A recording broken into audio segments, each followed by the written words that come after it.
Standing in my own doorway, I stared at strangers, boxing up 40 years of memories. A woman in a blazer approached with an outstretched hand. "You must be here for the viewing. This charming colonial won't last long." My stomach dropped as I spotted my wedding photo being wrapped in newspaper. "Actually," I said, my voice barely steady, "I'm Florence Taylor. This is my home." Her smile faltered. "But your son assured us you'd agreed to downsize to assisted living." That's when I knew what Travis had done. I never thought my only child would betray me this way. But maybe I should start from the beginning. My name is Florence Taylor. I'm 67 years old, and until recently, I was a school librarian at Mapleton Elementary in Connecticut. After 40 years helping children discover the magic of reading, I finally retired 2 years ago. Some days I still miss the sound of little feet pattering across the library floor, the whispered excitement when a child found exactly the right book. My husband Jack and I purchased our colonial home on Maple Street when we were just newlyweds with stars in our eyes. It wasn't anything grand, just a modest 3-bedroom with a big backyard that Jack swore would be perfect for the family we planned to have. The day we moved in, Jack carried me across the threshold, and we spent that first night sitting on moving boxes, eating pizza straight from the box, and dreaming about our future. We had our son Travis 2 years later. Jack built him a treehouse in the big oak tree when Travis turned 8. That treehouse is still there, weathered but standing strong like the memories it holds. We thought we'd have more children, but life had other plans. Jack always said Travis was enough of a handful for 10 kids anyway. 12 years ago, Jack was diagnosed with pancreatic cancer. The doctors said he had 6 months. My strong, beautiful husband fought for 18, but in the end, cancer took him anyway. The night he passed, I sat beside his hospital bed holding his hand until the warmth slowly left his fingers. When I finally came home to our empty house, I wandered from room to room until sunrise, touching the walls, the door frames, the furniture we'd picked together. Every inch of that house held pieces of Jack. After his death, Travis suggested I sell the house.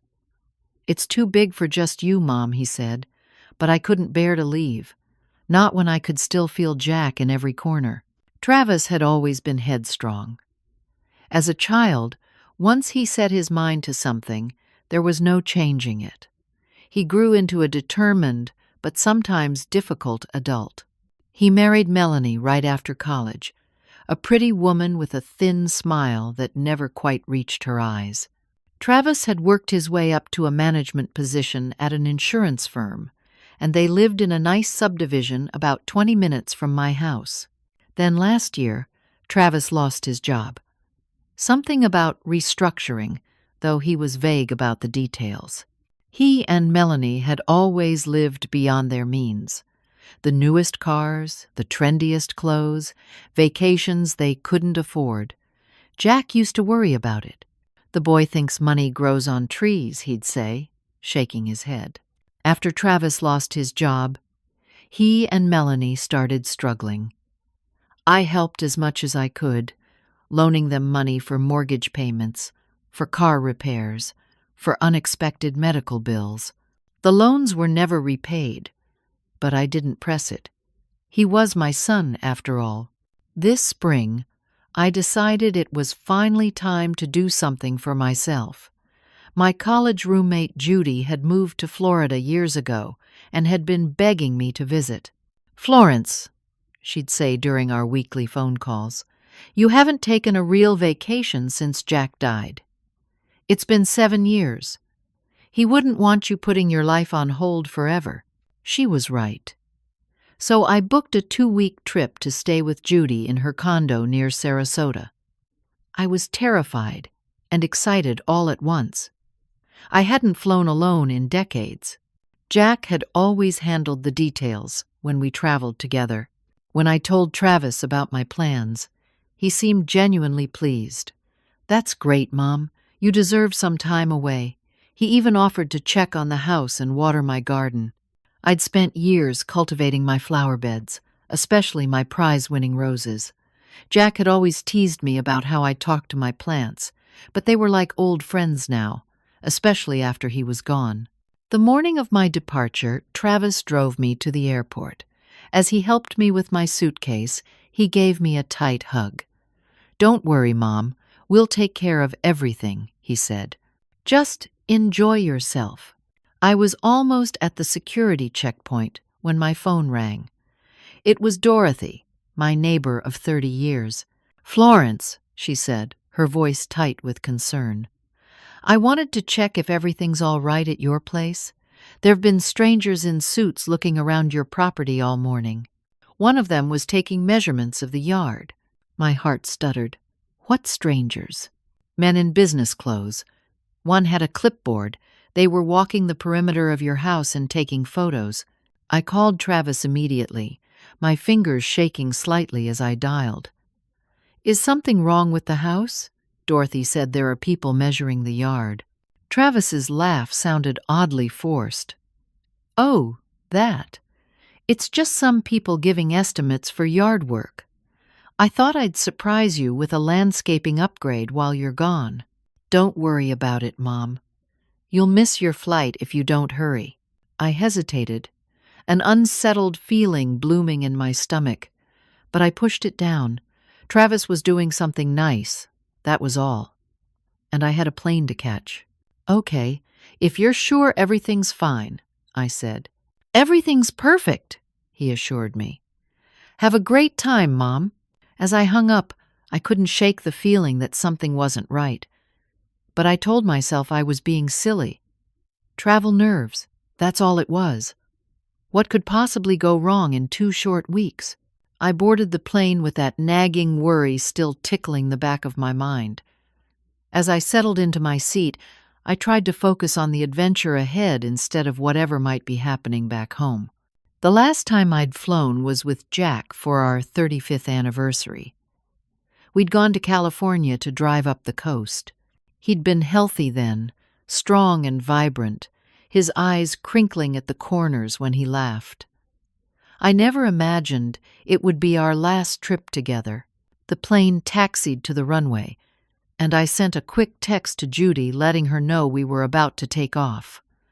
I was just putting my phone in airplane mode when the captain's voice crackled over the intercom. "Ladies and gentlemen, this is your captain speaking.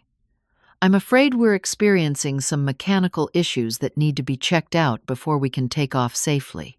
We're returning to the gate while our maintenance team takes a look. We apologize for the delay and will update you as soon as we have more information." A collective groan went up from the passengers. The woman next to me, a college-aged girl with bright blue hair, rolled her eyes dramatically. "Just my luck," she muttered. We sat at the gate for nearly 2 hours. The updates from the crew grew increasingly apologetic but vague. Finally, the captain announced that the mechanical issues were significant enough that the flight would need to be canceled. We were instructed to deplane and speak with airline representatives about rebooking options. The terminal was chaos. A line of frustrated passengers stretched from the customer service desk almost to the security checkpoint. When I finally reached an agent, a harried young man with dark circles under his eyes, he informed me that the earliest they could get me on another flight to Sarasota would be the following afternoon. "We can provide you with a hotel voucher for tonight," he offered, sliding a piece of paper across the counter to me. I stood there, weighing my options. The thought of navigating an unfamiliar hotel, only to return to the airport chaos in the morning, made my head throb. And Dorothy's call about strangers at my house still nagged at me. "Thank you, but I think I'll just go home for the night and return tomorrow," I told him. I tried calling Travis several times as I waited for a taxi, but he didn't answer. I left messages explaining the canceled flight and asking him to call me back. By the time the taxi pulled up to my house nearly an hour later, I still hadn't heard from him. As we turned onto my street, I noticed something odd. There were several cars I didn't recognize parked in my driveway and along the curb in front of my house. And there, staked firmly into my front lawn, was a sign that hadn't been there when I left that morning. Premier Properties, it read in bold lettering. Open house today. My heart began to race. What in the world was going on? Is this the right address? The taxi driver asked, eyeing the activity around my house. Yes, I whispered, my throat suddenly dry. This is it. I paid the driver and climbed out on shaky legs, pulling my suitcase behind me. As I approached my house, I could see unfamiliar faces through the windows. People were moving around inside, strangers examining my living room, my kitchen, and there on the porch were stacks of moving boxes. My pace quickened, confusion and anger rising in my chest. That's when I overheard a woman's voice. She was standing on my front lawn talking on her phone, a leather portfolio tucked under one arm. She wore an expensive-looking suit and had her hair pulled back in a tight bun. Yes, I'm hosting the showing right now, she was saying. It's going very well, several serious potential buyers. The owner's son assures me his mother has signed all the paperwork. She's already moved most of her personal items to the assisted living facility. We should be able to move quickly on this one. I froze mid-step. Assisted living facility? Paperwork? What was she talking about? The world seemed to tilt beneath my feet as the realization crashed over me. My son was selling my house, my home, without my knowledge or consent. I stood there, suitcase handle gripped so tightly my knuckles turned white, as strangers paraded through my home, evaluating my life, assigning dollar values to my memories. And somewhere out there, my son, the baby I had cradled in my arms, had betrayed me in a way I could never have imagined. Taking a deep breath, I squared my shoulders and marched toward my front door. Whatever was happening, I was about to put a stop to it. I pushed through my own front door, dragging my suitcase behind me. The entryway was crowded with strangers holding brochures with pictures of my house. A young couple stood examining the built-in bookshelves Jack had installed our first year here. A man in a golf shirt was knocking on the wall, presumably checking for solid construction. And there, in the center of my living room, stood the woman I'd overheard on the phone, now smiling widely as she gestured around the space. The original hardwood floors have been beautifully maintained, she was saying to an older couple. And the kitchen was updated just 8 years ago. I cleared my throat loudly. Everyone turned to look at me. The woman in the suit approached with an outstretched hand. Hello there. Welcome to the open house. I'm Jessica Palmer with Premier Properties. You must be here for the viewing. This charming colonial won't last long at this price point. 3 bedrooms, 2.5 baths, and that gorgeous garden in the back. Her voice trailed off as her eyes dropped to my suitcase. Confusion flickered across her face. My gaze shifted past her to 2 men in the dining room, carefully wrapping my wedding china in paper. My stomach dropped as I spotted a framed photo of Jack and me on our 20th anniversary, being tucked into a box. Actually, I said, my voice barely steady, I'm Florence Taylor. This is my home. Jessica's professional smile faltered. Oh, but Mr. Taylor, your son, assured us you'd agreed to downsize to assisted living. She glanced around nervously. He said you were excited about the move to Sunny Pines. He handled all the paperwork personally. That's when I knew exactly what Travis had done. My knees felt weak, but I forced myself to stand tall. I have never signed any paperwork, and I certainly haven't agreed to move to any assisted living facility, I said, my voice growing stronger with each word. I don't know what my son told you, but he had no authority to sell my house. Jessica's face paled. She pulled a folder from her portfolio and flipped it open. But I have the listing agreement right here with your signature. She turned it toward me. There on the dotted line was what appeared to be my signature, but I knew immediately I hadn't signed it. The loops were too perfect, too deliberate. My actual signature had grown more shaky since my arthritis began bothering me 2 years ago. "That is not my signature," I said firmly. "I think you should ask everyone to leave." Now, Jessica hesitated, clearly unsure how to proceed. "Perhaps there's been some misunderstanding with your son." "The misunderstanding," I said, my voice dropping to a dangerous calm, "is that my son apparently thinks he can forge my signature and sell my home without my consent while I'm supposed to be on vacation. I'd like everyone out of my house immediately, or I'll be calling the police." The potential buyers began to shift uncomfortably, gathering purses and jackets, murmuring apologies as they made their way to the door. Jessica pulled out her phone. "I should call Mr. Taylor," she said. "You do that," I replied.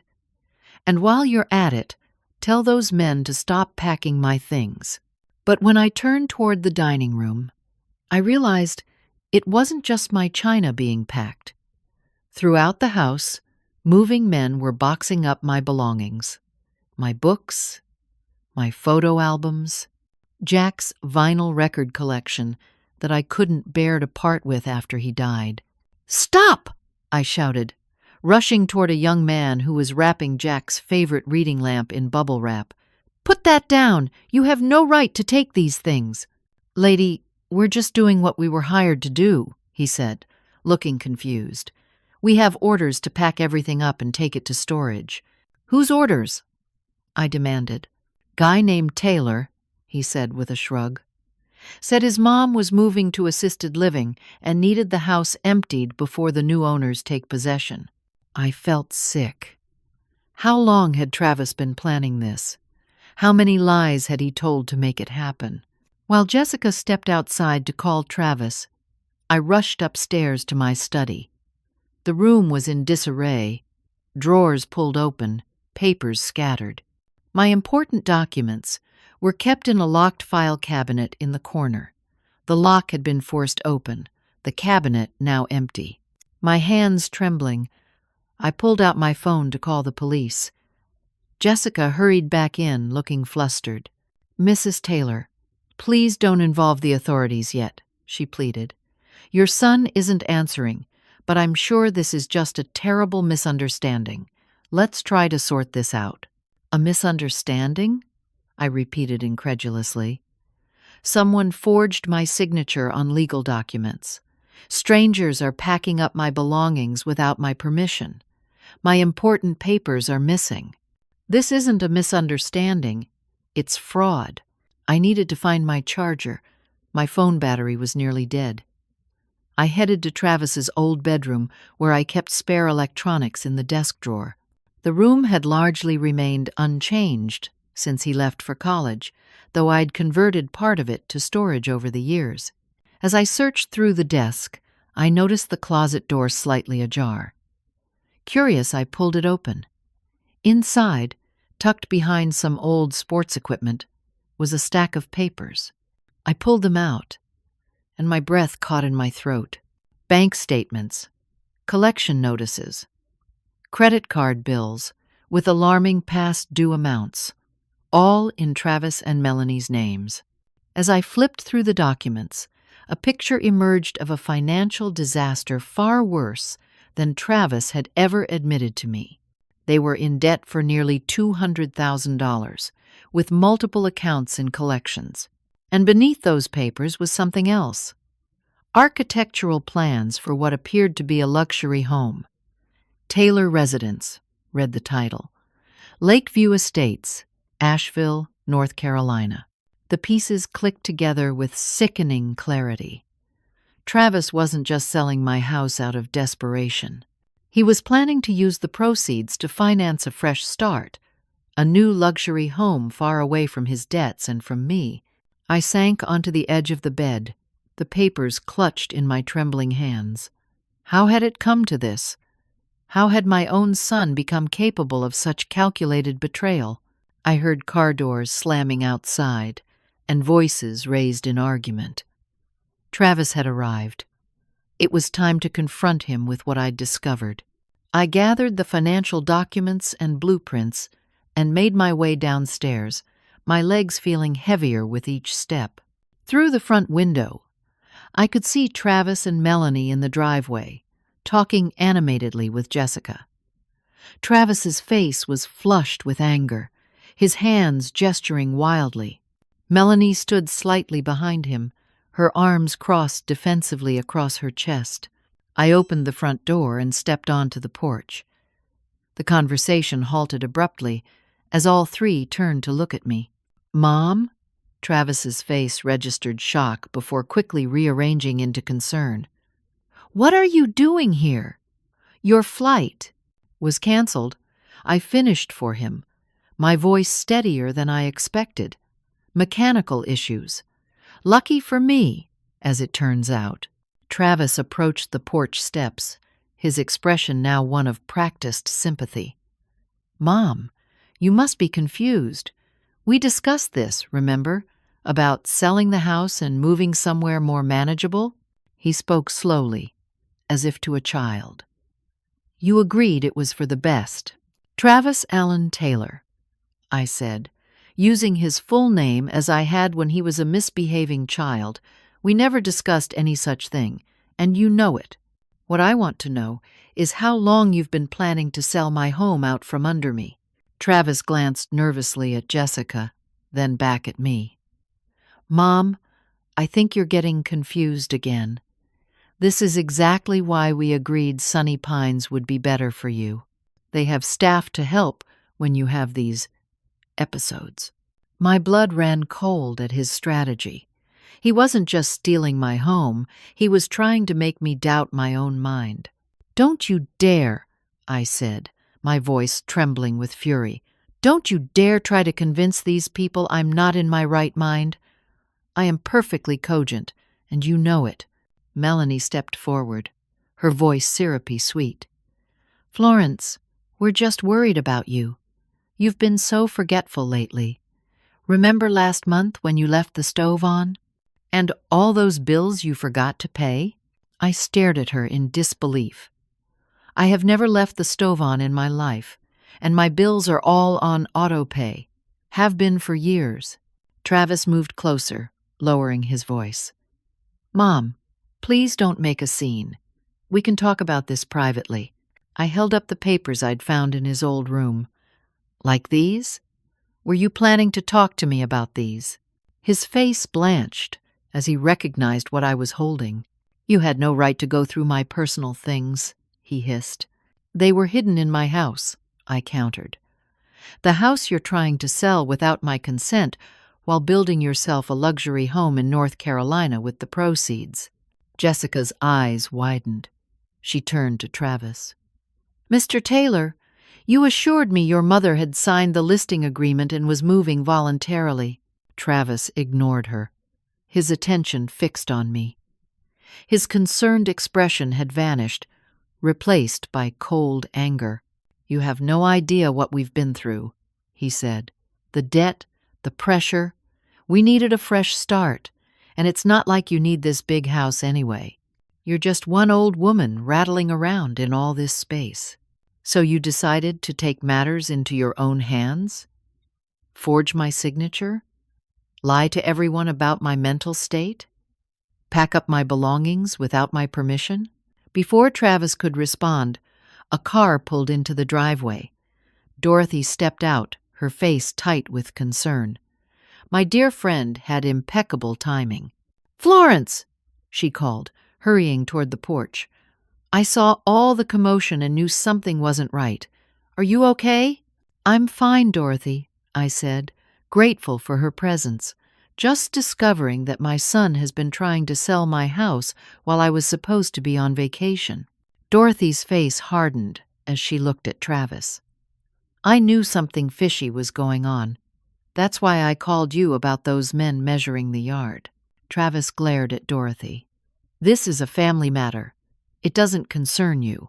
When it involves my best friend being taken advantage of, it absolutely concerns me," Dorothy shot back. "Mom," Travis said, his voice dropping to a threatening whisper. "You're making a big mistake. You can't manage on your own anymore. That's obvious to everyone." "The only thing that's obvious," I replied, "is that you're desperate enough to commit fraud." Travis's face contorted with anger. "You've always been selfish. Dad left you well off, and what have you done? Hoarded it all in this house while we struggle. We're your family. You're supposed to take care of us."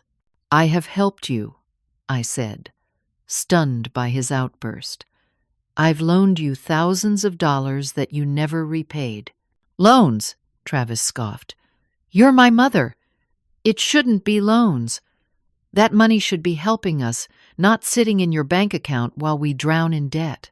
I felt as though I was seeing my son for the first time, this stranger who believed he was entitled to everything I had worked for.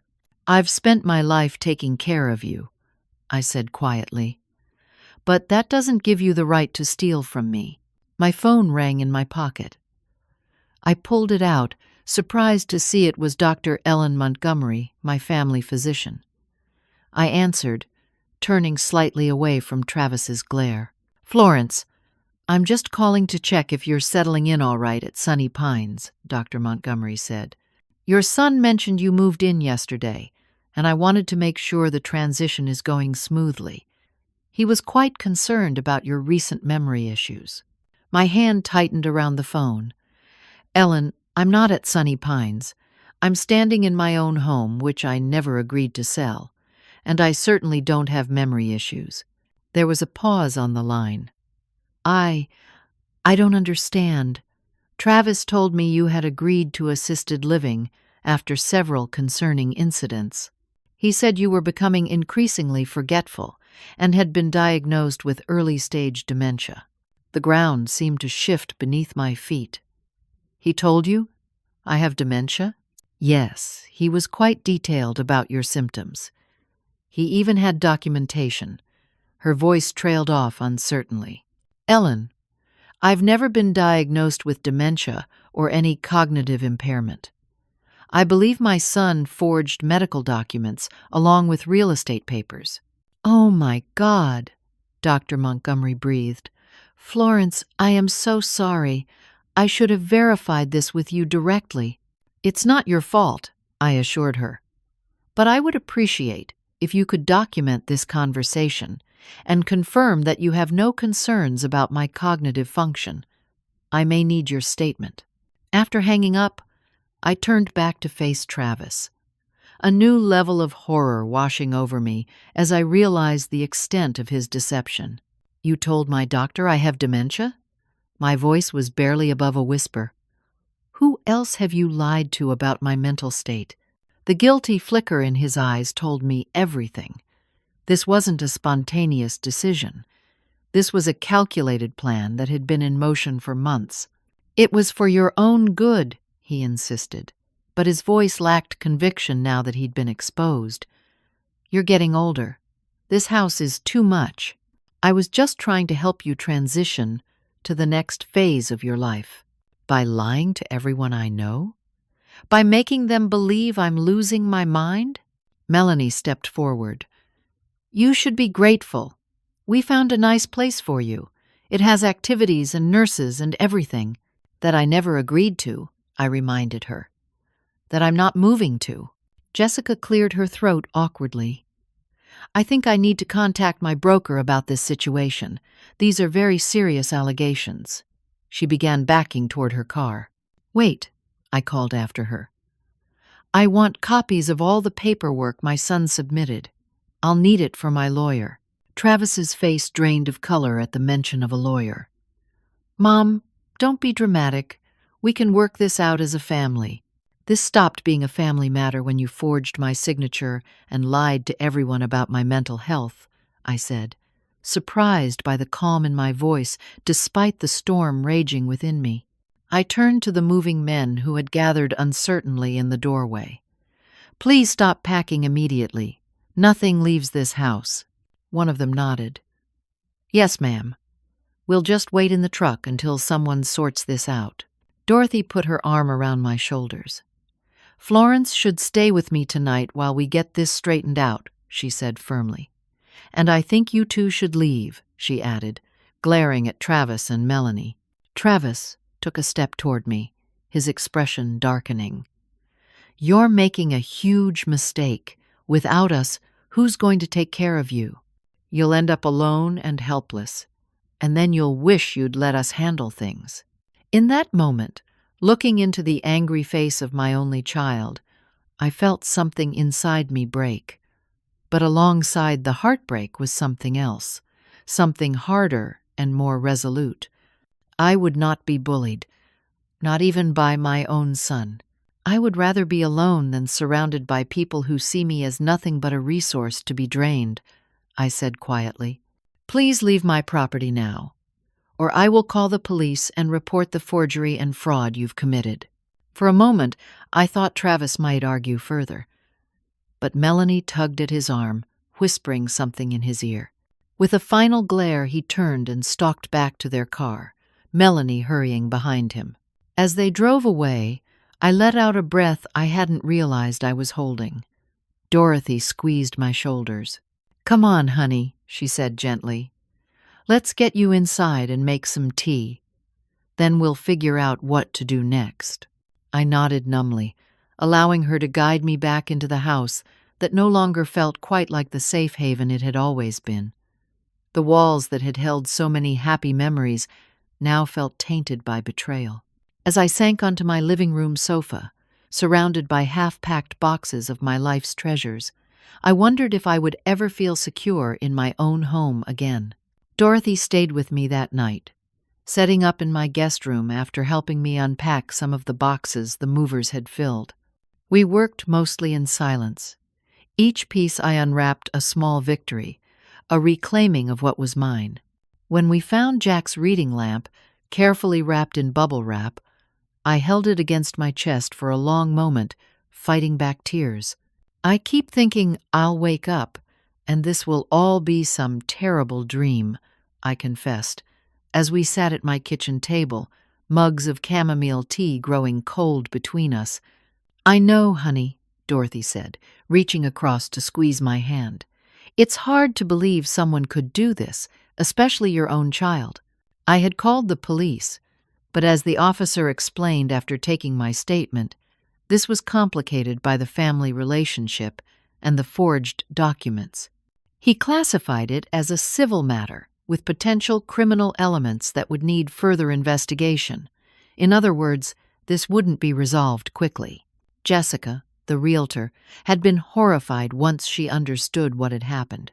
She'd provided copies of all the paperwork Travis had submitted, including the forged power of attorney document and listing agreement with my fabricated signature. She also promised to contact everyone who had attended the open house to explain that the property was not actually for sale. The next morning, while Dorothy made breakfast, I called Stuart Hamilton, Jack's attorney, who had handled our wills and all our legal matters for decades.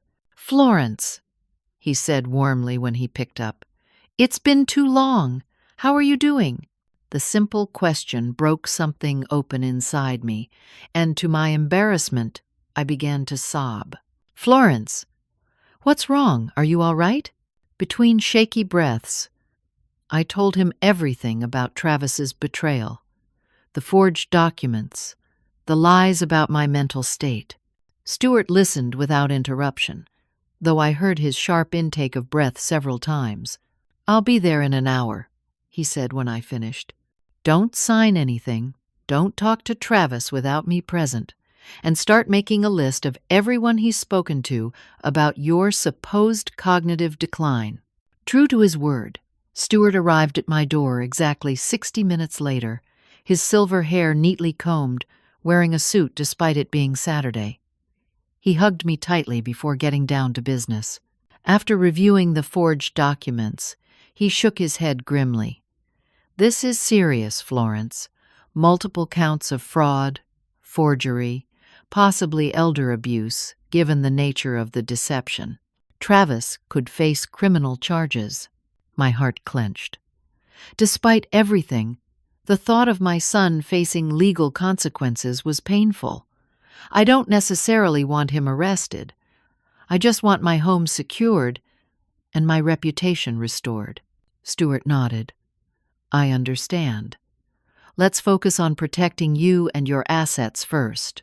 We'll deal with the potential criminal aspects later." Over the next few days, a disturbing pattern emerged.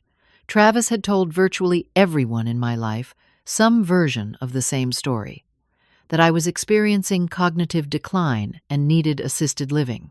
My bridge club, my church friends, even the librarian at the local library, where I still volunteered twice a month, all mentioned their concern about my condition when I spoke to them. How could they all believe him so easily? I asked Dorothy as we sat on my back porch, watching the sunset. "These people have known me for years." Dorothy sighed. "People trust children to know their parents' conditions, especially when the parent lives alone. And Travis can be very convincing when he wants to be." I felt utterly violated. It wasn't just my home Travis had tried to steal, but my identity, my autonomy, my reputation, and my relationships. Stuart helped me secure emergency financial protections and begin the process of legally documenting the fraud. I changed the locks on my house and installed a security system. Travis had a key, and though he hadn't attempted to return since our confrontation, I couldn't take any chances. I stayed temporarily with Dorothy while these measures were put in place, unable to sleep in my own home knowing how vulnerable I had been. Dorothy's spare bedroom became my sanctuary, her unwavering support my lifeline. One evening, as we sorted through old photos to find examples of my recent activities and mental clarity for Stuart to use as evidence, Dorothy pulled out an album I hadn't seen in years. "Remember this?" she asked, opening to a picture of me holding a toddler Travis on my lap. The photograph showed me looking down at him with such love in my eyes, my whole face soft with maternal adoration. Travis was reaching up, his chubby fingers touching my cheek, his face split in a delighted grin. "He was such a happy baby," I said softly, "so full of curiosity and joy." As we continued through the album, I found myself lingering over photos from before Travis turned 3. Something tugged at my memory. I pulled out another album, this one older, its cover faded. "What are you looking for?" Dorothy asked. "Letters?" I murmured. I think there were letters in here, and there they were, tucked between pages of photographs. Letters from my sister Rachel, written in her flowing script on pale blue stationery. Rachel, 5 years younger than me, had always been the wild one, the free spirit. While I married young and settled down, Rachel traveled the world, taking odd jobs and having adventures, until she got pregnant at 22 with no partner in the picture. She'd come home to have the baby, staying with Jack and me during her pregnancy and after Travis was born. When Travis was just 3 months old, Rachel was diagnosed with aggressive leukemia. 6 months later, she was gone. Jack and I had already fallen in love with little Travis by then. We adopted him legally, raised him as our own son. We'd told him the truth when he was 12, showing him pictures of Rachel, sharing stories about her vibrant spirit that lived on in him. But he'd never seemed particularly interested in Rachel. "You're my mom," he'd told me. "That's all that matters." The subject rarely came up again. As I reread Rachel's letters now, describing her hopes for her son's future and her gratitude that he would grow up loved if anything happened to her, a cold realization washed over me. Travis wasn't just my son. He was my nephew. I had chosen him, loved him as my own without reservation. But now I wondered if that same blood connection I had taken for granted all these years meant as little to him as Rachel's memory seemed to. Did he feel entitled to everything Jack and I had built because he didn't see it as truly his heritage? I shook my head, pushing the thought away. No, this wasn't about biology. This was about character, about choices. Travis was still my son in every way that mattered. His betrayal cut so deeply precisely because I had loved him so completely. But sitting there with Rachel's letters in my lap, I felt more alone than I had since Jack died. My sister was gone. My husband was gone. And now, in a different but equally final way, it seemed my son was gone too. Dorothy must have sensed my thoughts. She sat beside me on the sofa and wrapped an arm around my shoulders. "You still have family, Florence," she said softly. "Maybe not by blood, but by choice. Me, your friends from the garden club, the kids you've mentored at the library. We're all here for you." I leaned into her embrace, grateful for her wisdom and strength. "I know," I whispered. "I'm just trying to understand how we got here. Where did I go wrong with him?" Dorothy pulled back to look me in the eye. "Now you listen to me, Florence Taylor. You did not go wrong. You gave that boy everything a mother could give: love, support, opportunities. Travis made his own choices. Bad ones. That's on him, not you." I wanted to believe her. But as the days passed and the legal proceedings began, I couldn't help feeling I had failed somehow, that if I had been a better mother, Travis wouldn't have become someone capable of such calculated betrayal. The house that had once been my greatest comfort now felt like a monument to everything I had lost. Each room held memories that were simultaneously precious and painful. Jack's absence, Travis's childhood, the family we had been.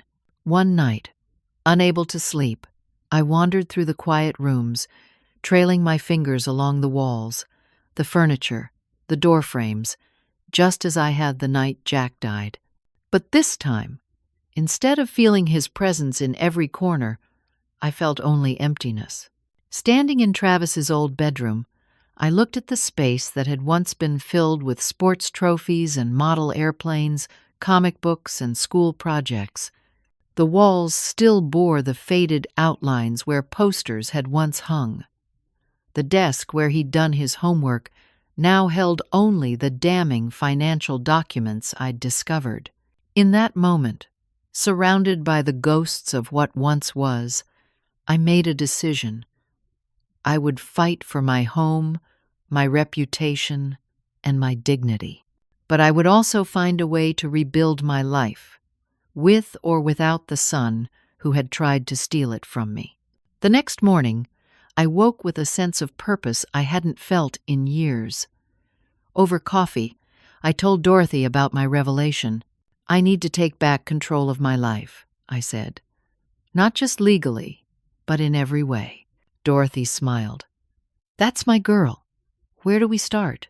First, I called Stuart to get an update on the legal proceedings. He had filed for an emergency injunction preventing Travis from taking any further action regarding my property or financial affairs. He had also begun the process of documenting the extent of Travis's deception. "We have a strong case, Florence," Stuart assured me. "The forgeries are obvious to even an untrained eye. And I've been in touch with Dr. Montgomery, who is prepared to testify that you show no signs of cognitive impairment." Next, I contacted the volunteer coordinator at the library where I'd been helping with children's reading programs since my retirement. "Barbara, I need to ask a favor," I said, after explaining the situation. "Could you write a letter confirming my volunteer work and mental acuity? My son has been telling people I have dementia." Barbara was horrified. "Of course, Florence. Just yesterday you reorganized our entire folklore section and remembered publication dates better than our database. I'll have that letter to you by this afternoon." I made similar calls to the president of my garden club, where I'd been treasurer for the past 3 years, and to Pastor Jim at my church, where I taught Sunday school and coordinated the food pantry schedule. Both were appalled by Travis's claims, and promised to provide statements vouching for my mental competence. Armed with these testimonials, I felt my confidence growing. But I still needed to address the financial aspect of what Travis had tried to do. I called Tom Sullivan, my homeowner's insurance agent, who had been handling my policies since Jack and I first moved in. "Florence, what a nice surprise," Tom said. "What can I do for you today?" "Tom, I'm dealing with a difficult situation and wondered if you might have some information that could help me. Did my son Travis contact you recently about my home insurance or property value?" There was a pause on the line. As a matter of fact, he did. "About 3 months ago, he called asking about the current market value of your home and whether the insurance coverage reflected that value. He said you were considering selling." 3 months ago. Travis had been planning this for at least that long. Did he ask anything else? Tom hesitated. "Well, yes. He asked about how claims would be processed if the policyholder was deemed mentally incompetent.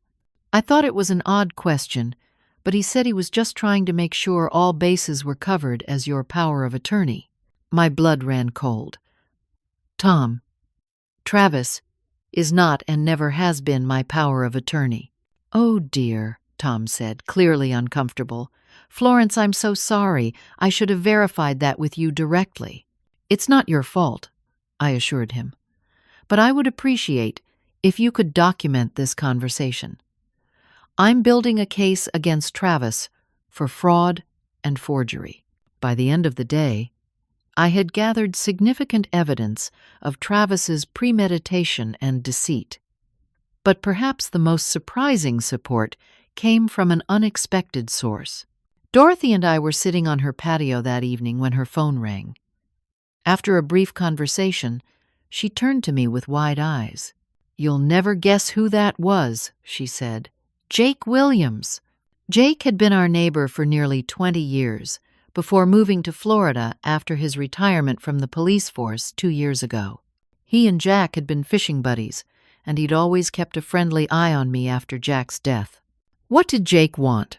I asked. "He heard through the grapevine about what's happening with Travis. Apparently, he's been suspicious of Travis for some time." My brow furrowed. "What do you mean?" "Jake says that before he moved, he noticed Travis bringing people by your house when you weren't home. At first he thought nothing of it, but it happened several times, always with different people who looked like professionals, taking measurements, making notes. Jake said his cop instincts kicked in, and he started documenting these visits. He even recorded a conversation he overheard between Travis and one of these visitors, where Travis explicitly discussed getting his hands on his mother's equity." I sat back, stunned. "Why didn't Jake say something to me?" "He said he tried to, once. But Travis intercepted him in the driveway and explained that you had asked him to get estimates for some renovation work you were considering. It sounded plausible, and Jake didn't want to create family drama if he was wrong, but he kept the records anyway, just in case. And now he's emailing everything to Stewart, and he's flying back next week to testify if needed." The revelation of Jake's evidence was the final piece we needed. Stewart called the next day with news that the district attorney was now involved and considering criminal charges against Travis for forgery, fraud, and attempted theft. I felt oddly calm when Stewart told me. A month ago, the thought of my son facing criminal charges would have devastated me. Now, I recognized it as the necessary consequence of his actions. That afternoon, I returned to my house, determined to reclaim it as my home. Dorothy came with me, helping me rearrange furniture that had been moved during the attempted packing, restore picture frames to their proper places on walls and mantels. As we worked, I found myself talking about Jack, about our early years in this house, about the family life we had built here. "We were happy," I said, carefully rehanging a painting Jack had bought for our 25th anniversary. "Despite everything, we were truly happy here." "Of course you were," Dorothy said. And you can be happy here again, Florence. I looked around at the living room, now restored to some semblance of its former self. I think maybe I can, I said, surprising myself with how much I meant it. That night, I slept in my own bed for the first time since discovering Travis's betrayal. Before turning out the light, I touched Jack's pillow, still kept on his side of the bed. "I wish you were here," I whispered, "but I'm doing okay. I'm going to be okay." In the morning, I woke to sunlight streaming through the curtains and the distant sound of a lawnmower, ordinary sounds of an ordinary day. For the first time in weeks, I didn't feel the crushing weight of betrayal as my first conscious thought. I made coffee and carried it out to my garden, which had suffered from neglect during the chaos. Weeds had sprung up among my beloved roses, and several plants looked thirsty and forlorn. I set down my mug on the garden bench and got to work, losing myself in the familiar rhythm of caring for growing things. I was so absorbed that I didn't hear the car pull up or the gate creak open. It wasn't until a shadow fell across the flower bed that I looked up to see Travis standing there. My heart hammered in my chest, but I forced myself to remain calm. "You shouldn't be here, Travis. There's a restraining order." He looked different, somehow, diminished. The arrogant anger I'd seen on his face during our last confrontation was gone, replaced by something that looked almost like shame. "I know," he said quietly. I needed to say something to you." I stood up slowly, brushing dirt from my hands. "I'm listening." Travis swallowed hard, his eyes darting around the garden before finally meeting mine. "I'm sorry, Mom. I know that doesn't begin to cover it, but I am. What I did was unforgivable." I said nothing, waiting. "Melanie left me," he continued. "She said she didn't sign up for criminal charges, but before she left, she said some things that made me see how far I've fallen." He ran a hand through his hair, looking suddenly older than his 42 years. "I've been seeing a therapist. Just 2 sessions so far, but I'm trying to understand why I thought I could do this to you. Part of me wanted to comfort him, to tell him everything would be all right. It was the mother in me, the instinct to protect that had never fully gone away despite everything. But I knew better now. I appreciate that you're getting help," I said carefully. "But you're right. What you did was unforgivable. You didn't just try to take my house, Travis. You tried to take my dignity, my autonomy, my reputation." He nodded, his eyes filling with tears. "I know, and I'll spend the rest of my life trying to make amends, if you'll let me. Not now, not soon, but someday." I looked at my son, this person I had raised and loved, who had betrayed me in the most fundamental way, and I realized that while I might someday find a path to forgiveness, I would never again trust him blindly. "I can't make any promises," I said honestly. "Right now, I need time and space to heal, and you need to face the consequences of your actions." Travis nodded again, wiping at his eyes. "I understand.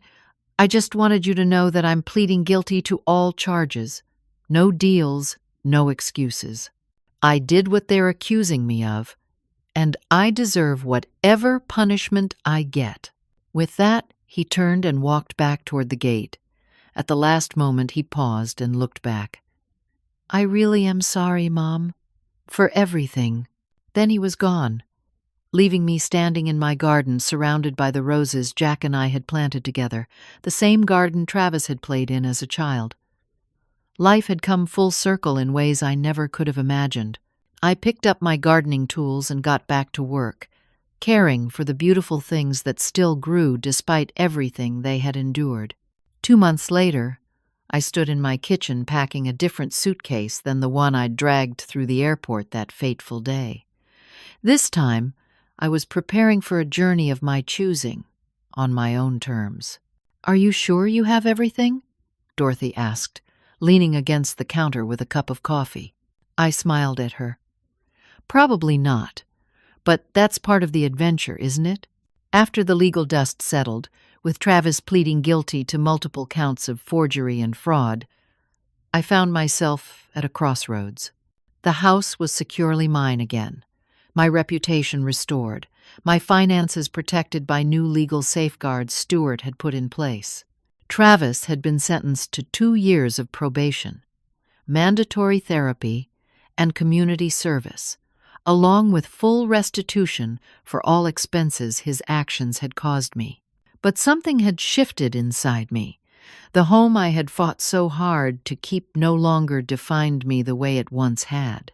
I still loved it, still felt Jack's presence in its walls. But I had proven to myself that my strength came from within, not from any physical structure. So when Dorothy suggested we take a road trip, something I'd always talked about but never done, I surprised us both by immediately agreeing. "Where should we go?" she'd asked. "Everywhere," I'd replied. "All the places I've been putting off seeing." We mapped out a 6-week journey across the country, from our small Connecticut town to the Pacific Ocean and back again, with stops at the Grand Canyon, Yellowstone, and dozens of quirky roadside attractions in between. We would take turns driving Dorothy's comfortable SUV, stay in modest motels, and follow our whims without rigid schedules.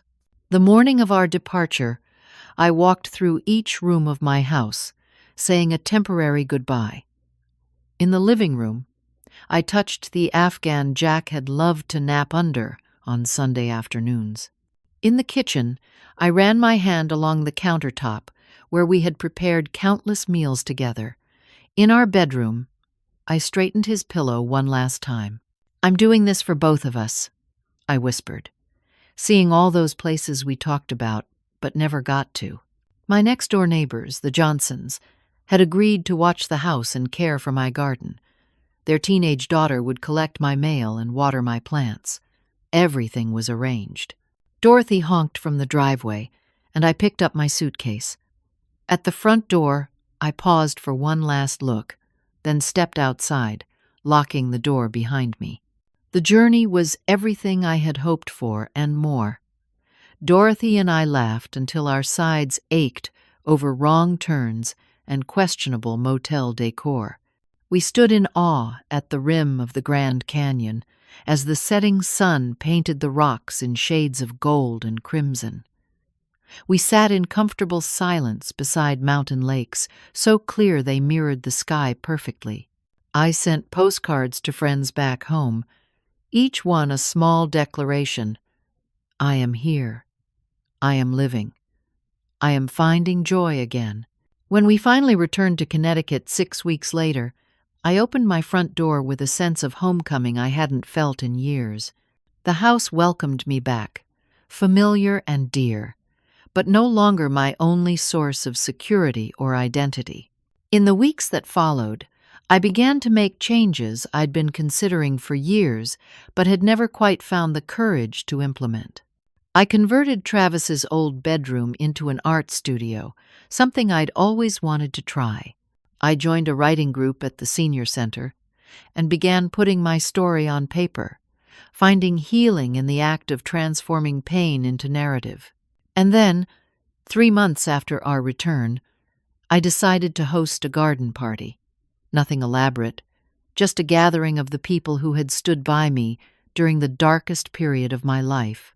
Dorothy helped me string fairy lights in the trees and arrange tables among the rose bushes that were now flourishing again under my renewed care. Pastor Jim brought homemade lemonade. Barbara from the library arrived with a stack of new novels she thought I might enjoy. Tom Sullivan came with his wife, both of them delighting in the garden they'd heard so much about but never seen. And to my surprise, Jake Williams showed up, having extended his visit to Connecticut well beyond the time needed for his testimony. "This is quite a place you've got here, Florence," he said, admiring the flower beds. "No wonder you fought so hard to keep it." I smiled. passing him a glass of lemonade. It wasn't just about the house. It was about having the right to choose my own path. As the evening progressed, with soft music playing and candles glowing on the tables, I looked around at the faces of these people who had become my chosen family. They had believed in me when my own son had tried to convince the world I was incompetent. They had stood firm in their support when it would have been easier to look the other way. Later, as the party was winding down, I received an unexpected text message from Travis. "I hope your garden party went well. Sarah told me about it." Sarah was the Johnsons' daughter who had been collecting my mail. I stared at the message, uncertain how to respond or whether to respond at all. Travis and I had maintained minimal contact since his sentencing, mainly through his therapist who occasionally shared updates on his progress. I knew he had found a modest apartment and a new job, that he was attending regular therapy sessions and completing his community service hours at a local homeless shelter, small steps toward redemption. After a moment's thought, I texted back, "It was lovely. The roses are blooming again." It wasn't forgiveness. Not yet. But perhaps it was the beginning of a new kind of relationship, one built on hard truths rather than obligation or expectation. As the last guests departed, Dorothy and I sat on the patio, sipping the remains of our wine and listening to the chorus of evening crickets. "You've come a long way, Florence," she said. "I'm proud of you." I squeezed her hand gratefully. "I couldn't have done it without you." "Yes, you could have," she countered. "You're stronger than you know. Always have been." Looking out over the garden Jack and I had cultivated together, the home we had filled with love, I realized Dorothy was right. The strength had always been there, waiting for circumstances to call it forth. The betrayal that had nearly destroyed me had ultimately revealed a resilience I never knew I possessed. In fighting for my home, I had reclaimed not just my property, but my power. I thought of the young couple who had attended the open house months ago, admiring the bookshelves Jack had built. Perhaps someday, when I was truly ready, I might sell this house to a family who would love it as we had. But it would be my choice, on my terms, when the time was right. For now, I was exactly where I wanted to be, creating a new chapter in a story that was mine alone to write. The worst kind of betrayal often comes from those we trust the most, but even in our darkest moments, we have the capacity to stand firm, to fight back, and to rebuild. Trust your instincts. Value those who prove themselves worthy of your confidence, and remember that your story doesn't end with betrayal. It continues with your courage to write the next chapter. Have you ever had to stand up for yourself against someone you loved? How did you find the strength to do what was right, even when it was painful?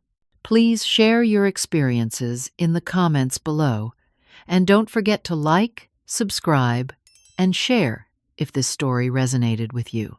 Thank you for listening, and remember that sometimes our greatest strength emerges from our deepest wounds. Until next time, take care of yourself and those you truly trust.